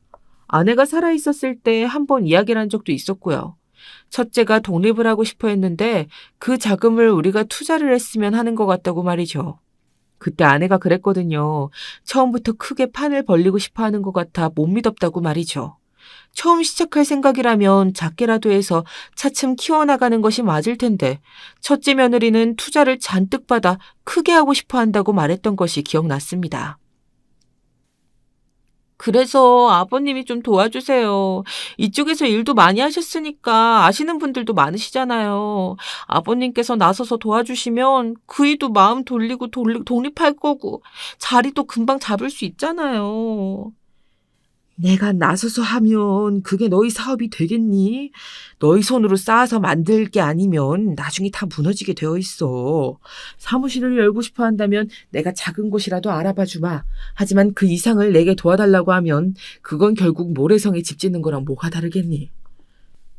아버님, 어떻게 그렇게 말씀하세요? 맏아들이잖아요. 나중에 아버님 돌아가시면 회사를 물려받을 맏아들이잖아요. 그이가 잘 되어야 서방님이나 동서들도 잘 되는 것 아니겠어요? 그이 아니면 누가 아버님 회사 받겠어요? 둘째 서방님이요? 아니면 막내 서방님? 결국은 다 그이가 받을 건데 그러지 말고 좀 도와주세요. 기가 차더군요. 떡줄 사람은 생각도 하지 않는데 김칫국을 마시는 격이었죠. 앞에서 말했듯이 그런 생각은 한 적도 물론 있었습니다. 돌아가신 사장님을 봐서라도 제 손에서 문을 닫을 순 없으니까 말이죠. 하지만 한편으로는 저도 사장님처럼 정말 이 회사를 잘 운영할 수 있는 사람에게 맡기고 싶었어요. 그래서 지금은 잠시 물러서서 다른 직원들이 일하는 것을 지켜보는 중이었답니다. 저는 정색하고 첫째 며느리에게 말했습니다. 이 회사 누가 너희한테 물려준다고 하더냐? 나는 회사를 잘 운영할 수 있는 사람에게 맡길 거야. 그게 첫째라는 보장은 어디에도 없어. 내 자식이든 아니든 상관없다. 나에게 사장님이 맡겨주셨던 것처럼 말이야. 그러니 그런 생각이라면 아예 꿈도 꾸지 말거라. 시작부터 요행을 발해서 무슨 사업을 하겠다고. 아버님, 어떻게 그렇게 말씀하실 수가 있으세요? 저나 그이 엄연히 아버님이랑 같은 직종에서 일하고 있어요. 당연히 저희가 물려받아야 되는 것 아니에요? 어떻게 생판 남을 준다고 말씀하실 수 있으세요? 전대 사장님이야 사직이 없었다고 하지만 아버님은 아니시잖아요. 첫째 며느리는 온갖 말들로 저를 설득하려 했지만 제 마음은 한결같았습니다. 그렇게 첫째 며느리를 쫓아내고 나니 마음이 허하더군요. 유독 자신이 맏며느리라고 강조하는 것이 책임감 때문이라고 생각했는데 어쩌면 그것 때문이 아닐 수도 있겠다는 느낌이 들었죠. 그렇게 생각을 하다 보니 예전에 신혼살림 문제로 소란이 있었을 때 입에 올렸던 순이라는 것이 이런 것인가 싶었습니다. 며칠이 지나고 큰아들이 첫째 며느리와 다시 저를 찾아왔습니다. 큰아들은 첫째 며느리가 했던 말에 관해 제게 사과를 하더군요. 자신은 단 한 번도 그런 생각을 한 적이 없었다고 말이죠. 죄송합니다, 아버지. 큰 실망 많이 하셨다는 것 알고 있습니다. 앞으로 2번 다시 그런 말을 입에 올리는 일은 없을 테니 용서해 주세요. 네가 섭섭하게 생각할 수도 있다만 내 생각에는 변함없다. 널 도와줄 수 있다만 그렇다고 내가 나서서 해줄 것이라고는 생각하지 마. 물론입니다. 사실 이 사람 말처럼 사무소를 시작해볼까 싶어서 적당한 사무실을 알아보고 있는 중이었어요. 당신 뭐해? 사과드리지 않고. 큰아들은 얌전히 고개만 숙이고 있는 첫째 며느리를 툭 하고 치더군요. 첫째 며느리는 마지못해 사과하는 사람처럼 죄송하다는 말 딱 한마디만 하고는 다시 입을 다물었습니다. 누가 봐도 끌려와서 하는 사과였죠. 저는 그 부분까지 지적해서 일을 더 키우고 싶진 않았습니다. 큰아들의 의지도 알았고 첫째 며느리가 아무리 억지를 부린다고 해도 큰아들의 마음이 바뀔 것 같진 않았거든요. 저는 이왕 시작하는 일 최선을 다해서 해보라고 격려하고는 자리를 넘겼습니다. 한동안 첫째 며느리는 서운함을 숨기지 못했지만 시간이 흐르니 그것도 괜찮아지더군요. 그렇게 일이 마무리되고 나서 한동안은 조용했습니다. 일주일에 2번 집안일을 봐주는 도우미가 있음에도 불구하고 막내 며느리는 종종 와서 냉장고를 채워주고 갔죠. 혹시나 제가 불편한 부분은 없나 챙겨봐 주기도 했고요. 하루는 막내 며느리가 쭈뼛거리면서 의논을 하고 싶은 일이 있다고 하더라고요. 시집 온 이후로 한 번도 제게 그런 말이 한 적이 없는 애라 깜짝 놀랐죠. 혹여 첫째 며느리와 비슷한 이야기를 하는 것은 아닐까 잠시 의심이 들기도 했지만 막내 며느리가 꺼낸 말은 의외의 것이었습니다. 교수직 제안이 왔는데 아이들이 아직 어려서요. 너무 좋은 기회라 놓치고 싶진 않는데 혹시 아버님만 괜찮으시면 애들을 오후에 잠깐 봐주실 수 있으실까요? 막내는 자식이 생기지 않아 오래 고생했다가 시험관으로 쌍둥이를 얻어 당시에는 초등학교를 입학한 지 얼마 되지 않은 시기였죠. 혼자 적적했는데 저야 아이들이 있으면 오히려 말상대도 생기고 좋겠다 싶었지요. 막내 며느리는 제 반응에 뛸 듯이 기뻐하면서 퇴근하는 길에 데리러 오겠다고 했습니다. 손주들이 집에 있으니 북적거리는 것이 좋더라고요. 할아버지를 찾으면서 학교에서 있었던 일들을 이야기하는 것을 듣고 있는 것도 좋았고 아이들의 숙제를 도와주는 것도 좋았습니다. 요즘은 혼자 공부하기도 참 잘 되어 있더라고요. 패드를 꺼내서는 둘이서 번갈아 가면서 공부를 하기도 했죠. 패드를 2개 사달라고 해서 각자 보면 될 텐데 왜 하나를 번갈아 사용하느냐고 물었더니 막내 며느리가 서로 양보하고 나눠 쓰면 될 일을 뭐하러 따로 사달라고 하느냐고 꾸중을 했다더라고요. 막내 며느리의 생각에 저는 흐뭇한 마음이 들었답니다. 그렇게 손주들을 보며 지내는데 상황이 조금 이상하게 돌아가기 시작했어요. 막내 며느리가 제가 아이를 맡긴 것을 알게 된 첫째와 둘째 며느리가 저희 집으로 와서는 어떻게 막내 며느리만 예뻐할 수 있느냐고 하더군요. 어이가 없었지요. 뜬금없이 그게 무슨 소리야. 내가 막내만 예뻐하다니 아이를 봐달라고 부탁하기에 그렇게 하자고 했을 뿐인데 그게 왜 막내만 예뻐하는 거야. 그럼 저희도 봐주세요. 서방님네 아이들만 봐주시는 거 그거 차별이에요. 같은 손주인데 아버님이 서방님네 아이들만 눈여겨보시는 건 아니잖아요. 눈여겨보다니 그건 또 무슨 소리야. 아유 그냥 막내네 퇴근할 때까지 잠깐 보고 있는 것뿐인데 그리고 너희는 아이들 학원을 몇 군데나 보낸다며. 그런데 여기 보낼 게 뭐야. 이번 기회에 혼자 공부하는 습관으로 바꾸면 될 일이죠. 그러니 손주들 공평하게 봐주세요. 당시 저는 며느리들이 왜 그렇게 억지를 부리는지 상상하지도 못했습니다. 혹시나 제가 막내네 아이들에게 마음이 기울어 유언장에 이름이라도 올릴까봐 그런 행동을 했을 것이라고는 누가 짐작을 했겠습니까? 나중에 그 이야기를 듣고 얼마나 놀랐는지 모릅니다. 제 행동 하나하나에 나를 세우고 관심을 가졌던 것이 오로지 제가 가진 재산 때문이라니 말이죠. 졸지에 혼자 살던 곳은 손주들로 북적거리게 되었죠. 첫째와 둘째 며느리가 이상하다고 생각되었던 것은 그로부터 몇 년 후의 일이었습니다. 저는 평소보다 몸이 무겁고 자꾸만 피로감이 밀려오면서 소화가 잘 되지 않았어요. 급격하게 살도 빠지고요. 저야 당연히 소화제를 먹으면 괜찮겠지 싶었죠. 이런 일로 무슨 병원이냐 싶기도 했고요.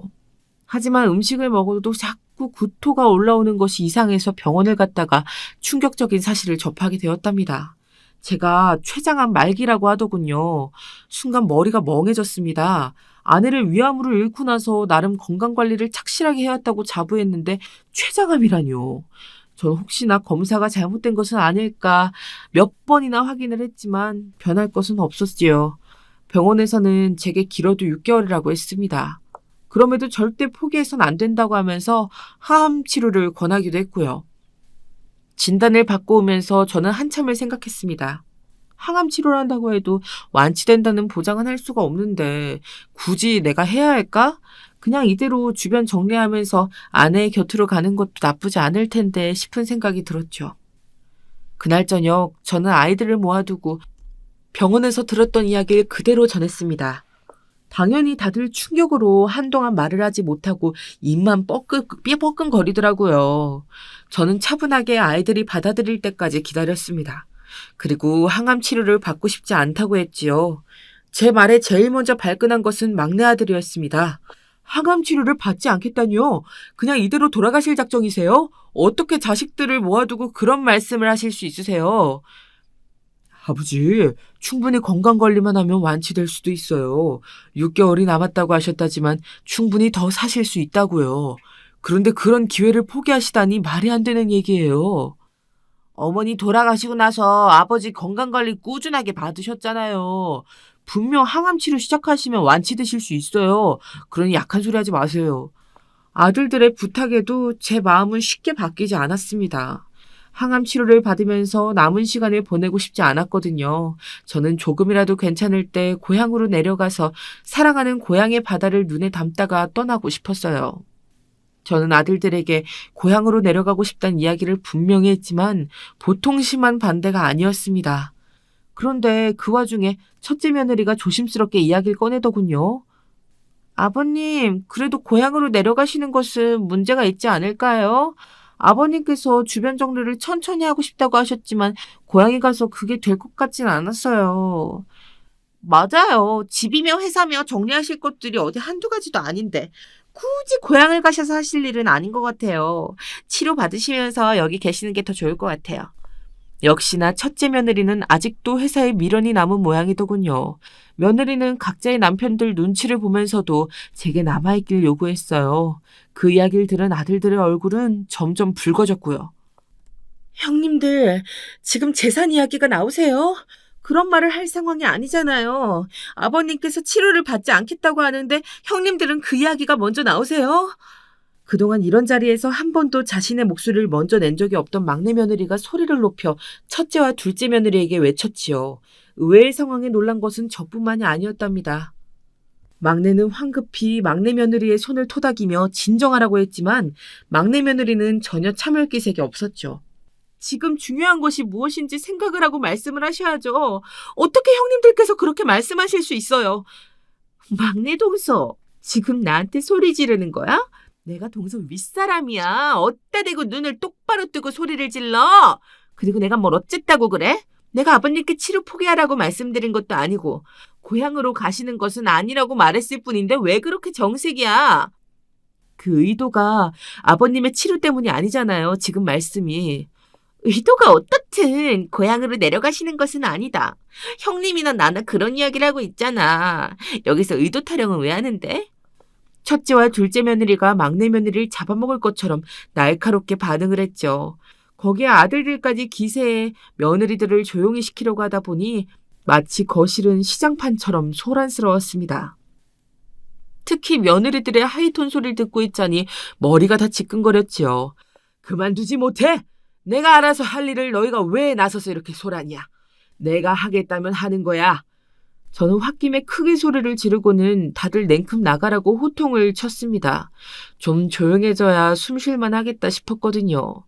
첫째 며느리와 둘째 며느리는 일어나지도 않고 제가 할 말이 있는 사람처럼 행동했지만 저는 완전히 무시하고 당장 나가라고 했습니다. 혼자가 되고서야 저는 두통이 가시는 기분이었어요. 이후에도 몇 번이고 저희 집에선 가족회의가 열렸습니다. 아들들과는 여전히 팽팽하게 의견이 맞서고 있었죠. 결국 저는 고향을 보고 와서 다시 항암치료 문제를 이야기하는 것으로 합의를 했습니다. 혹시 내려갔다가 다시 오지 않겠다는 소리를 할까 싶었는지 자식들은 저를 따라 나서겠다고 했고 온 가족이 시골의 조그마한 바닷가에 모이게 되었죠. 저는 며느리들과 먼저 내려왔습니다. 고향은 정말이지 변한 것이 없었습니다. 도시는 10년만 지나도 못 알아볼 정도로 바뀌는데 여기는 그대로더군요. 간만에 맡은 바다의 짠 냄새는 제 마음을 편안하게 만들어주었지요. 아내가 먼저 떠나고 나서 저는 어린 시절을 보냈던 집을 사서 수리를 했습니다. 나중에 이곳에 내려와서 마지막을 보낼 생각으로 말이죠. 덕분에 고향으로 내려와 어디에서 지내야 하는지 걱정은 없었답니다. 저는 바닷바람을 좀 더 쐬고 싶다는 생각이 들었어요. 짐을 푼다고 정신없는 며느리들을 뒤로하고 저는 바닷가를 천천히 걸었습니다. 함께였으면 더 좋았을 텐데 괜히 먼저 간 아내가 떠올랐습니다. 아내가 많이 보고 싶더군요. 아버님, 바람이 찬데 혼자 나오시면 어떡해요. 막내 며느리는 제게 가디건을 내밀었습니다. 어떻게 알고 나온 것인진 몰라도 본인도 가볍게 걸쳐 코가 빨개질 정도로 추운데 그냥 나왔다고 타박이었죠. 네가 나보다 더 추워 보이는데 무슨 혼자 와도 된다는데 기어코 따라 나서더니 다들 춥다고 난리지. 오랫동안 비워진 곳이라 따뜻해지려면 시간이 좀 있어야 할 게다.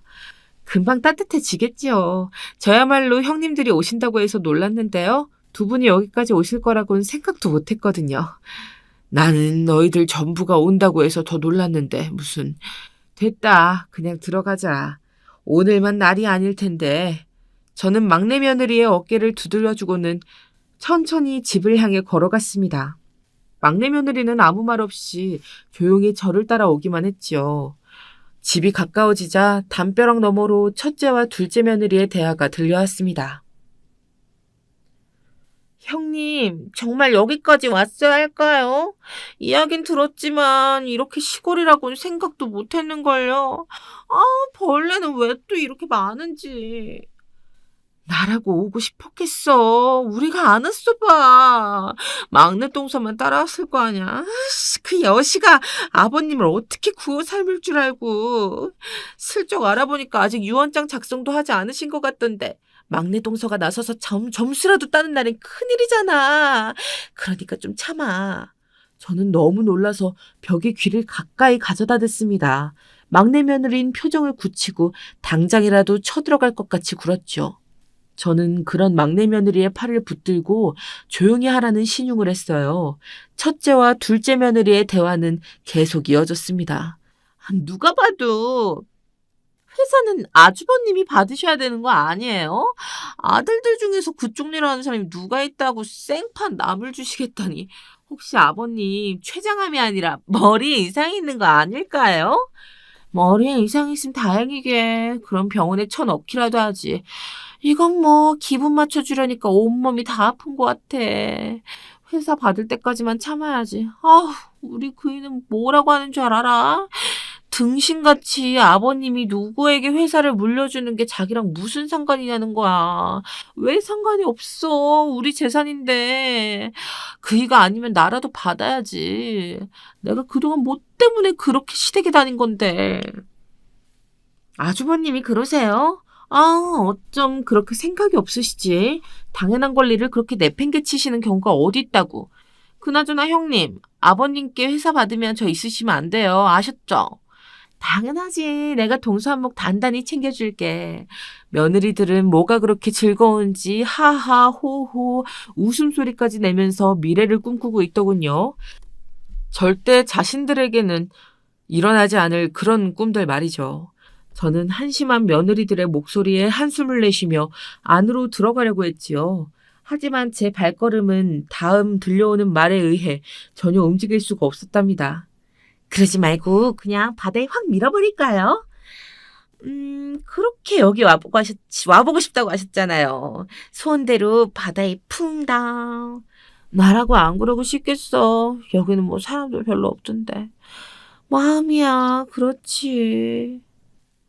어머, 형님. 저는 농담으로 한 말인데 형님은 진심이신 것 같네요. 진심은 무슨. 그냥 동서 장난 받아줬지.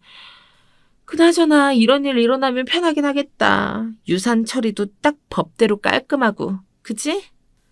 첫째와 둘째 며느리는 저를 바다에 빠뜨리겠다는 무시무시한 소리를 농담이라고 여기며 주고받았어요. 소름이 돋았습니다. 방금까지는 철없는 소리나 한다고 생각했는데 이제는 재산을 위해서라면 범죄도 스스럼 없이 저지르겠다는 생각이 들었죠. 곁에 있던 막내 며느리가 숨을 몰아쉬며 비틀거리는 것이 느껴졌습니다. 저만큼이나 놀란 것 같았지요. 저는 그대로 벽에 기대어 바닥에 주저앉았습니다. 아버님, 괜찮으세요? 병원에 가실래요? 막내 며느리는 혹시나 소리가 안으로 들어갈까 싶어서 그랬는지 속삭이듯 제 안부를 물었습니다. 저는 괜찮다고 손을 저으며 잠시 앉아있겠다고 했죠. 막내 며느리는 안절부절 못하면서 담장 너머를 힐끗 거리면서 바라보았습니다. 저는 막내에게 방금 들었던 일은 누구에게도 이야기해선 안 된다고 당부했습니다. 당연히 아들들에게 알려야 한다고 말했지만 저는 거절했고요. 아무런 증거도 없어. 들은 사람은 너와 나뿐이다. 거기다 저것들이 무슨 짓을 저지른 것은 아니지 않니? 나는 절대 이대로 넘어갈 생각이 없다. 무슨 수를 써서라도 저 인간 같지 않는 것들에게 그 대가를 치르게 할 거야. 그러니 네가 날 도와야겠다. 하지만 아버님 건강이 아버님 지금 스트레스 많이 받으시면 안 돼요, 아버님. 얼굴 가득 걱정을 담은 막내 며느리를 보고 있자니 방금 들었던 며느리들의 대화가 꿈같이 느껴졌어요. 저는 그런 막내 며느리의 어깨를 토닥이며 서울로 가면 치료도 받겠다고 약속을 했습니다. 막내 며느리의 얼굴이 금세 환하게 밝아졌죠. 저는 기운을 내서 자리에서 일어나 집 안으로 들어갔습니다. 아직까지 자기들끼리 저를 어떻게 할지 우스갯소리를 하는 첫째와 둘째 며느리는 깜짝 놀라며 제게 어디 갔었냐고 걱정했다고 말하더군요. 어떻게 사람이 이렇게 가증스러운 얼굴을 하고 있는지 온몸에 벌레가 기어다니는 기분이 들었지만 저는 애써 웃어 보이면서 도저히 몸이 못 버틸 것 같아 서울로 가야겠다고 말했습니다. 오신 지 얼마 되지도 않으셨는데 다시 서울이라니요, 아버님. 갑자기, 형님, 아버님께서 몸이 좋지 않다고 하시잖아요. 당연히 가야죠. 무슨 말씀이 그렇게 많으세요? 막내 동서, 지금 뭐 하는 짓이야? 아니, 오고 싶다고 해서 왔는데 바로 다시 올라가신다고 말씀하시니까 왜 그러시냐고 물어봤을 뿐인데 참 막내 동서는 갈수록 사람이 경우가 없네. 아주 건방 하늘을 찔러. 컨디션이 나쁘다고 말씀하시는 아버님 앞에서 이유나 찾는 것보다는 경우가 있는 것 같은데요. 이렇게 이야기하는 시간도 아까우니 준비나 하시죠. 막내 며느리의 공격적인 모습에 버럭하려던 두 사람은 급히 안으로 들어갔죠. 저는 막내에게 아직은 때가 아니라고 말해주곤 기사를 불러 다시 서울로 돌아왔습니다. 돌아오자마자 저는 며느리들의 뒤를 캐기 시작했어요. 네, 꺼림칙한 일이죠. 시아버지로서 할 일도 아니고요. 하지만 저를 바다에 밀어버리겠다는 농담을 주고받는 며느리라면 더 이상 자식이 아니잖아요. 그런 아이들한테 본때를 보여주려면 저도 준비라는 것이 필요했죠. 털어서 먼지 없을 사람이 어디 있느냐는 말들을 많이 하던데 첫째와 둘째 며느리는 털 필요도 없이 먼지가 가득했습니다. 두 사람은 아주 착실히 제가 죽고 난 다음을 준비하고 있었죠. 그렇게 믿었던 제 변호사도 이미 첫째 며느리의 손에 떨어졌더라고요. 얼마를 받기로 했는지 몰라도 빈번하게 만나왔더군요. 제가 유언장을 쓰지 않았다는 사실도 그 변호사를 통해서 들었던 모양이었고요. 또한 공장에서도 자주 얼굴을 내밀고 있었죠. 마치 자신이 사장이라도 된 사람처럼 여기저기를 들쑤시고 다녀서 직원들 사이에서 원성도 자자했고요. 제가 아프단 소식에 임원들이 쉬쉬하면서 숨기고 있었더라고요. 그중 일부는 둘째 며느리 손을 잡았고요. 회사가 돌아가는 꼴을 보자니 억장이 무너지는 기분이었습니다. 차라리 대형 기업이었으면 그럴 수 있다고 생각했을 거예요. 하지만 직원이 200여 명인 회사를 두고 누가 가질 것인지 눈치를 보고 있다는 사실이 믿겨지지가 않았어요. 특히 믿었던 임원들의 배신은 절망적이기까지 했습니다. 저는 우선은 쳐내야 하는 사람들과 정말 회사를 맡겨야 할 사람들을 정리했습니다.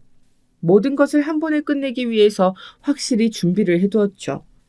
첫째와 둘째 며느리의 사생활 역시 깨끗하진 않았습니다.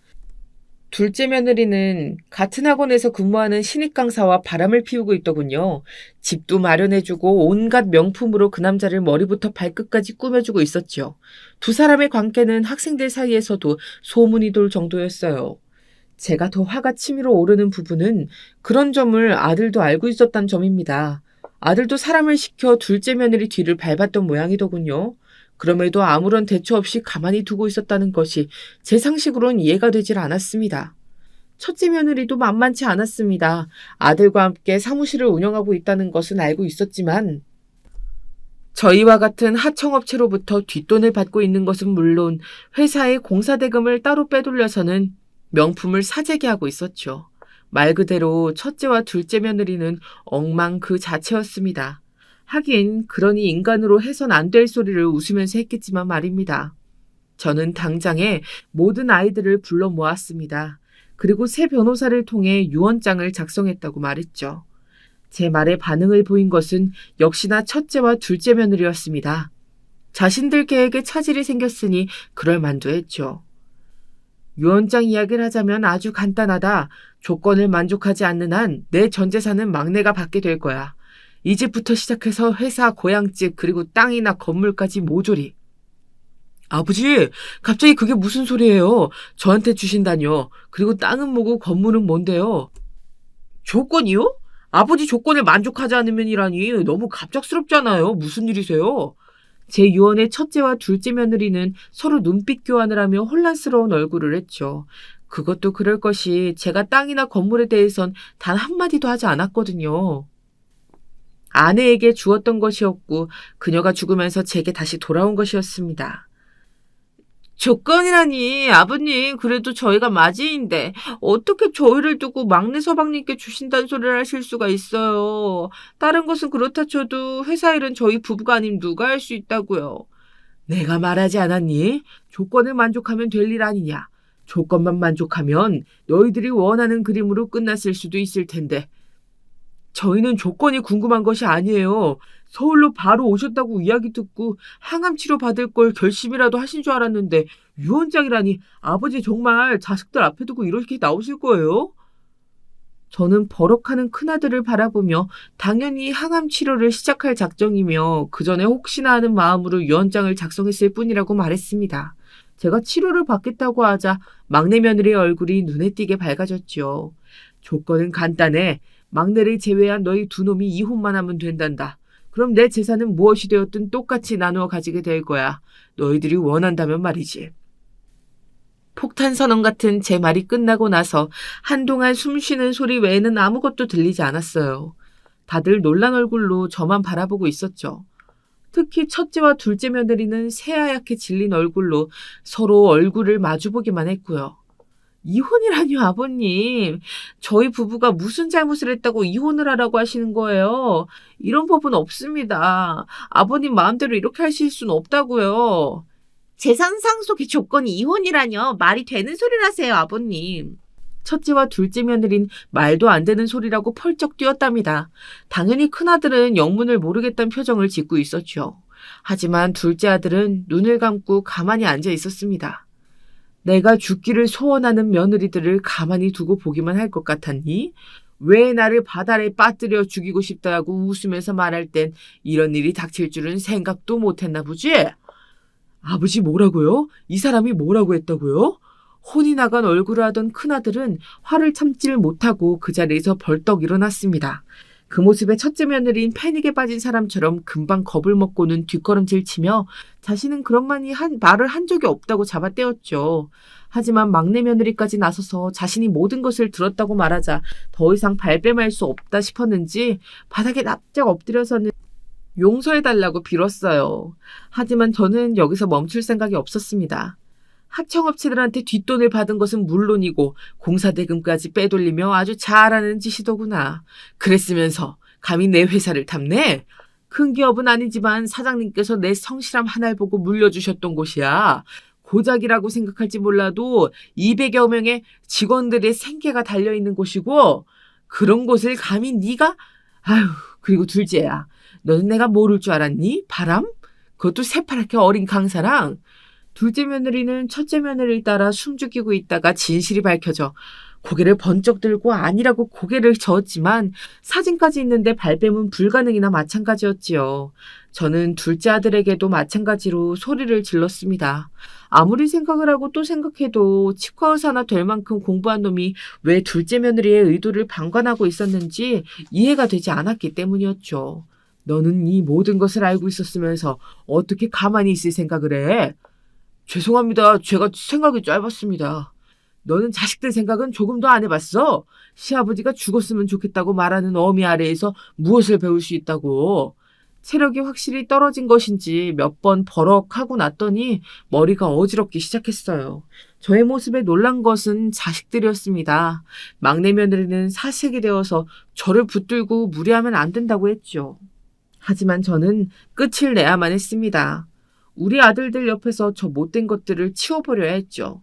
저는 금방이라도 넘어질 것 같은 몸을 겨우 세우고는 당장 첫째와 둘째 며느리 쫓아내라고 말했습니다.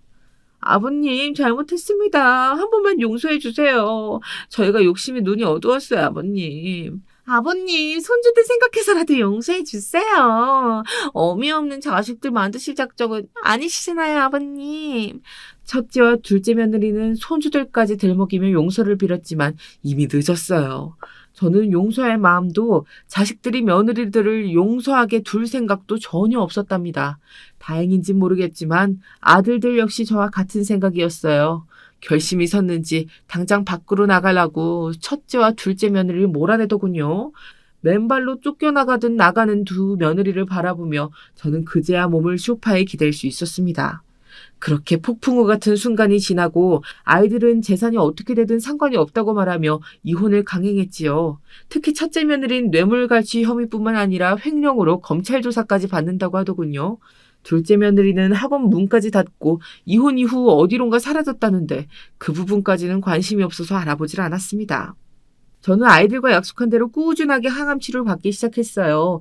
막내 며느리 덕분에 식단 관리도 철저하게 했기 때문에 확실히 경과는 좋다고 하더라고요. 그래서 남았다는 시간을 넘어 지금까지도 건강하게 살고 있는 것 아닐까 싶습니다. 아마 아내의 곁으로 가는 것은 잠시 뒤로 미뤄야 할 것 같습니다.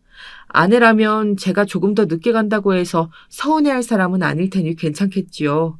저는 오늘도 충실히 하루를 보내고 있습니다.